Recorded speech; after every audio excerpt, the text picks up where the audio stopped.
There are so many women and mothers who are dealing with stress, exhaustion, and burnout, and it's time to fix that. Let's talk about some practical ways that we can minimize stress and maximize patience in order to improve our overall lives, health, and well-being. Stay tuned. So I want to share with you some practical tips that are going to help you with minimizing your stress, because as we know, stress is completely unhealthy. It is not good for the body, and it actually causes a lot of health issues that we can mitigate if only we could minimize the stress. I'm going to be speaking specifically to women who are wives and mothers. However, these practical tips can be utilized and applied by anyone. So let's get started. Number one, wake up early and have a plan. This is so important, and a lot of people end up neglecting this step, but it can be life-changing if you stick to it and commit to it. And I've talked about having a plan in previous content on my podcast, Toddler Mom Diaries podcast, as well as in my blog on toddlermomdiaries.com. I will leave that information down below if you want to delve deeper into the topic. But having a plan is really, really important because it allows you to really guide your day and also eliminate those things that tend to pop up that really don't need to be there and tend to cause stress. And the reason why I say wake up early is because it allows you to really get ahead of the day, especially while everyone else is sleeping.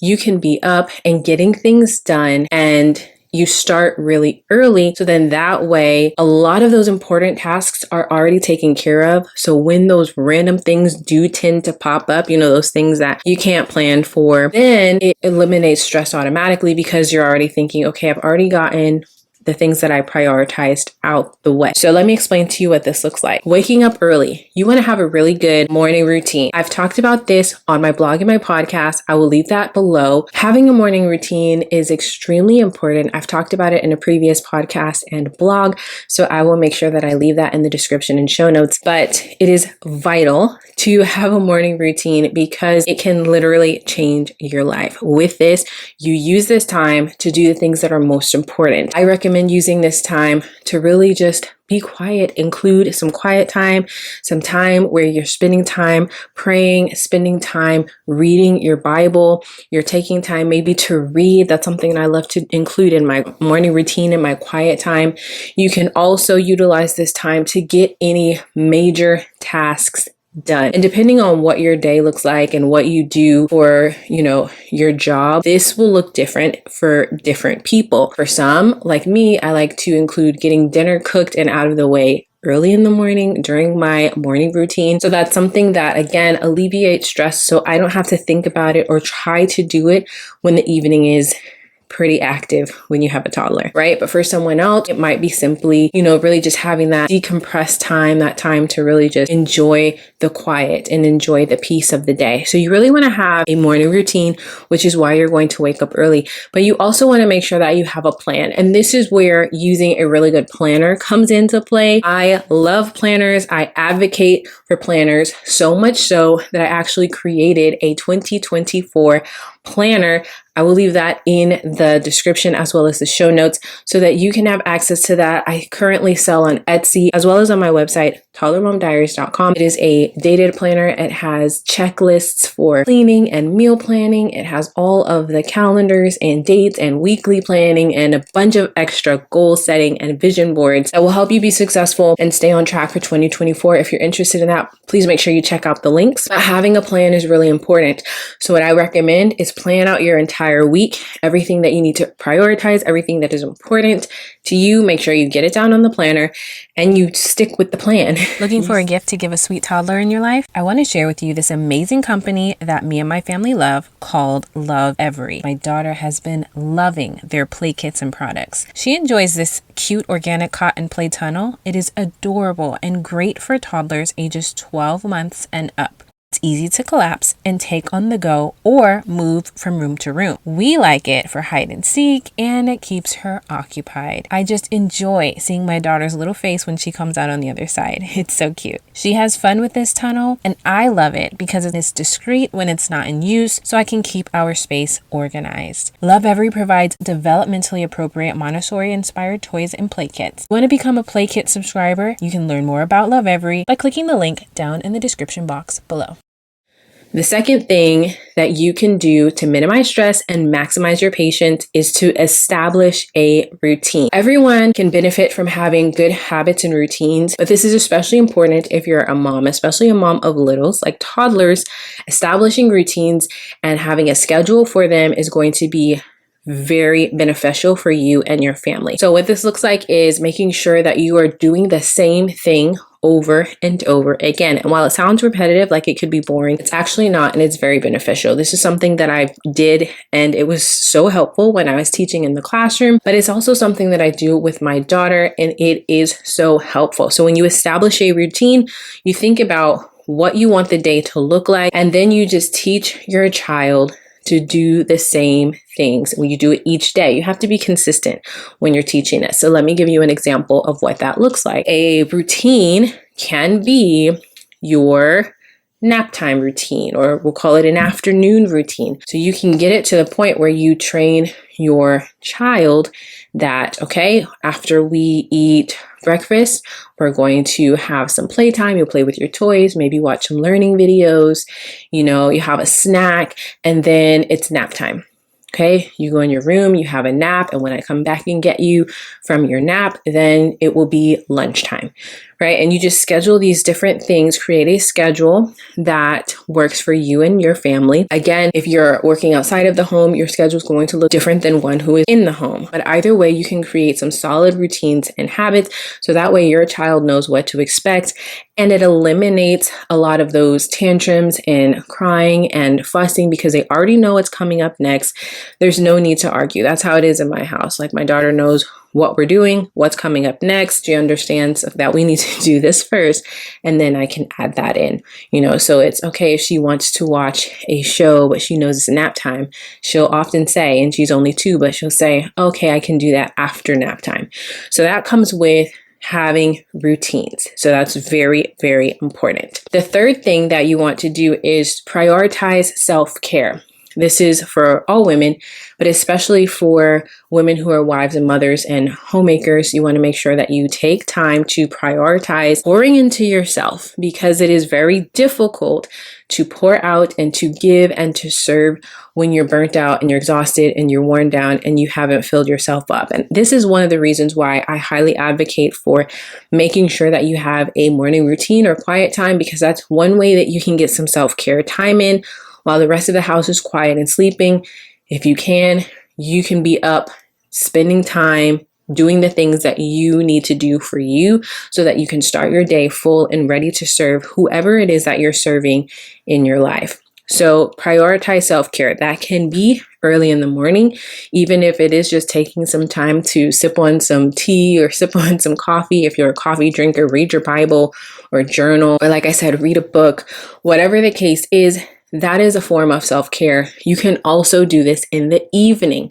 Again, if you are a mom, then I highly, highly recommend, once again, having that routine in place, because you can get it to a point where you've trained your children.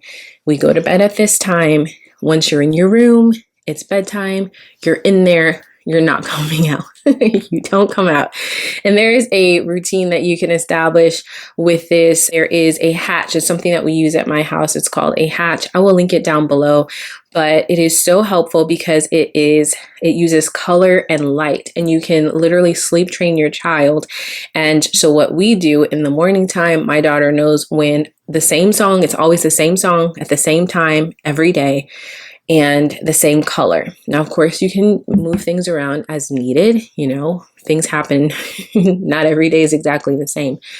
But overall, it's the same time every day. And she knows once that song comes on and that green light comes on, then she knows that she'll be able to leave her room. But until then, she's expected to have her own little quiet time, her own little time to do whatever she's doing in her room. And that is something that you can train your kids. So the same thing, you put them in their room, it's bedtime, good night, we love you. You've gone through your whole bedtime routine, and then you know that you have that time for yourself.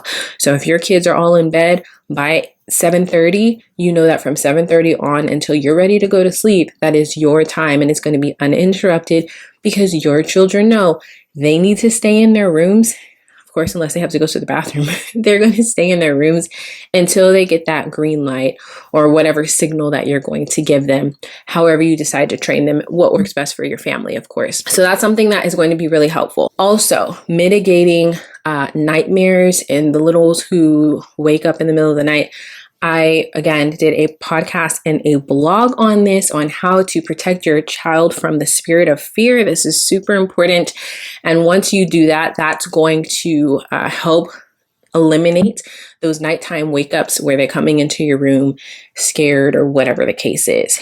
If it's water or whatever, make sure that they have their water, milk, whatever they're going to do before they go in their room for bedtime. So make sure that you do those things, establish those habits, establish those routines, train and teach your kids on the expectations so that you can have your self-care time, so that you will be ready to serve and you'll be full enough to pour out into the lives of those that you love. Number 4, you want to keep your children busy, teach them, and train them. So keeping them busy with various different activities, keep them busy with little things around the house.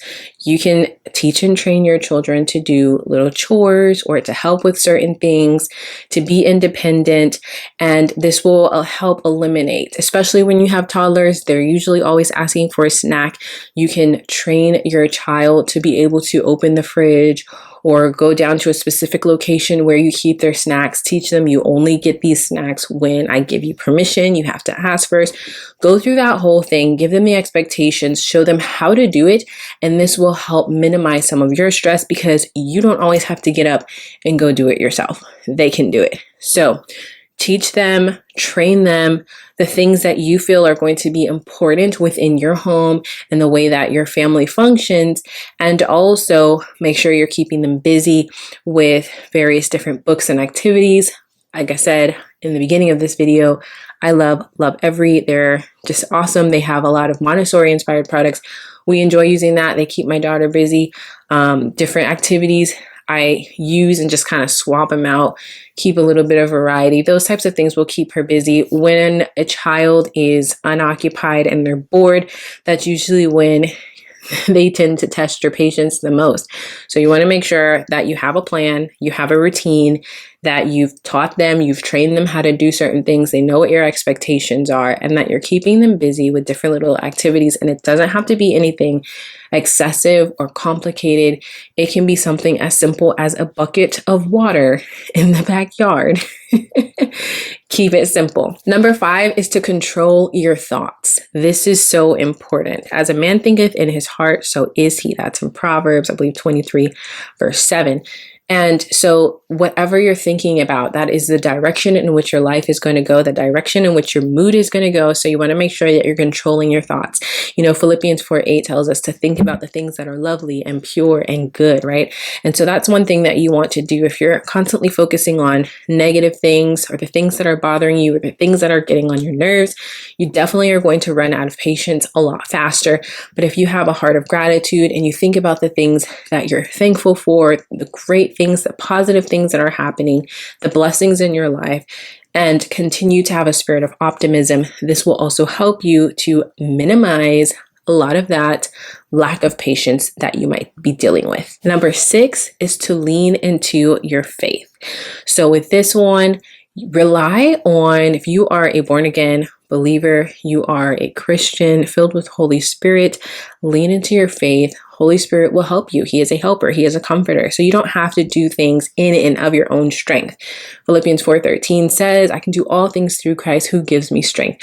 Rely on his strength. You don't have to do it all on your own. When you're having a moment where you're feeling overwhelmed, pause, take a deep breath, and pray and ask the Lord to help you through that. And He will. But it's a matter of that active surrender and trusting that He is going to work everything out for you.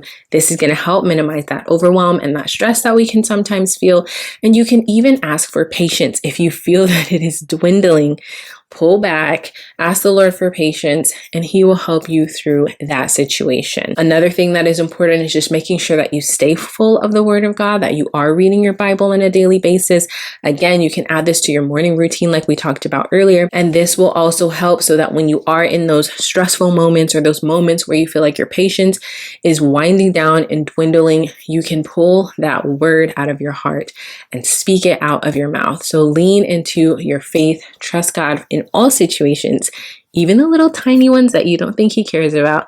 He cares because He loves you. So really rely on Him as much as you need to. And the last one that I want to share with you, number 7, is to simplify your life. Start thinking about the things that you have on your plate, the things that you have on your schedule, the things that you're responsible for that are really cluttering your life and making it a little more difficult and stressful. And start planning on how you can simplify it. Remove the things that are causing you stress, remove the things or change the things that are causing exhaustion and difficulty and overwhelm, causing you to lose your patience.